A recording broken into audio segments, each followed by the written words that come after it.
नुआपड़ा जिला पुलिस प्रशासन को ऑपरेशन प्रहार सफलता मिली। आज जिला पुलिस 61 केजी गंजेई जबत करने सहित 13 जन को गिरफ्त करिछि। अभियुक्त माने 60 भितर देहरे गंजेई बांधी चालाण करुथिले बोली स्थानीय जिला पुलिस कार्यालय रे आहूत सांबादिक सम्मेलन रे एसपी अमृत पाल सिंह सूचना दैछन्ति। गत किछि दिन हेब नुआपड़ा जिले में बेआईन निशा कारबार बढ़िबारे लागिछि। एहाकु रोकिबा पाई जिला पुलिस प्रशासन ऑपरेशन प्रहार आरंभ करिछि। गतकाली सकाळे नुआपड़ा थाना अंचल रे बेआईन निशा कारबार उपरे चढ़ाऊ करथिले। नुआपड़ा आईआईसी गंगाधर मेहरଙ୍କ नेतृत्व रे एक पुलिस टीम स्थानीय बस स्टैंड रे चढ़ाऊ करी 51.5 केजी गंजेई जबत करिथिले।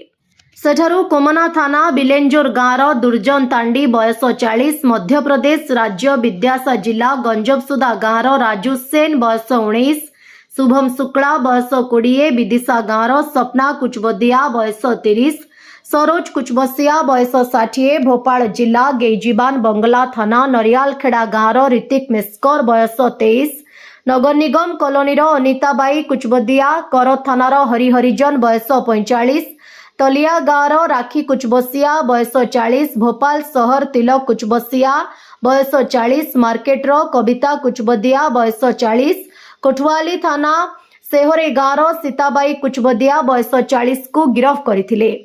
सेहीपरि नुआपड़ा रेलवे स्टेशन रे चढ़ाऊ करी 10 केजी गंजेई जबत करने सह जबलपुर जिला बार्गी थाना प्रेमनगर स्लाइल खान बयस 27 और शेख नसीम बयस 30 को गिरफ्त करथिले। एहिभଳି दुईटी स्थान रे चढ़ाऊ करी 61.5 केजी गंजेई जबत करने सहित 13 जन को गिरफ्त करथिले। सेथिरु 6 जन महिला और 7 जन पुरुष अभियुक्त थिले। गंजेई चालाणकारी पुलिस को चकमा देबा पई 60 भितरे देहरे गंजेई को बांधी चालाण करुथिले। एभଳି चालाण करिबा जिला पुलिस को आश्चर्य करिथिला। नुआपड़ा अतिरिक्त एसपी रंजित नायक, एसडीपीओ स्वाधीन मिश्र, आईआईसी गंगाधर मेहर उपस्थित थिले।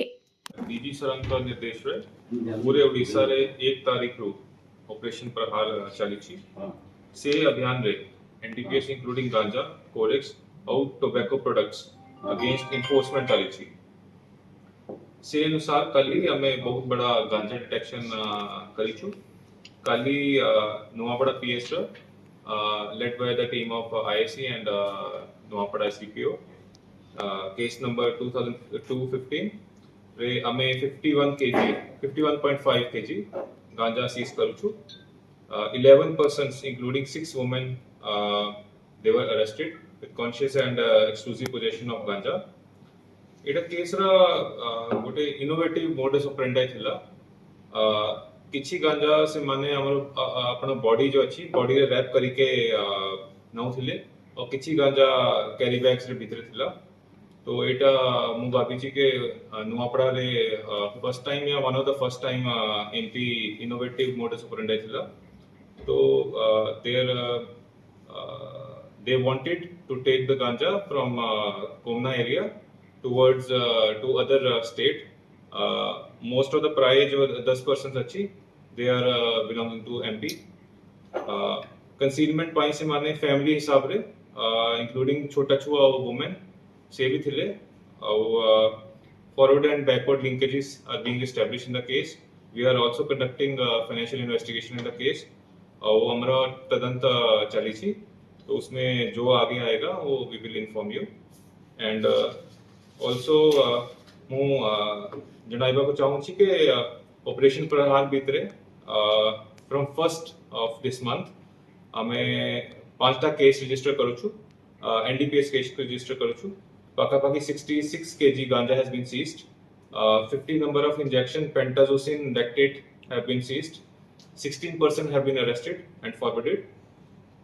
Excise भितरे 19 cases have been registered and COTPA act भितरे जो हमरा गुटका, सिगरेट, पान मसाला और अदर टोबैको प्रोडक्ट्स नियर जो स्कूल पाखापाखी बिक्री होची और माइनर्स को जो बिक्री होची से भितरे भी हम 17 PRs already we have submitted. So operation Prahar जो हमरा डीजी सरंग का निर्देश चली छी और directly monitored by our DIG SWR. तो we have enhanced our enforcement activities. Sub editor all Odisha रो जगन्नाथ सागर को रिपोर्ट ओडिशा हाइलाइट समाचार।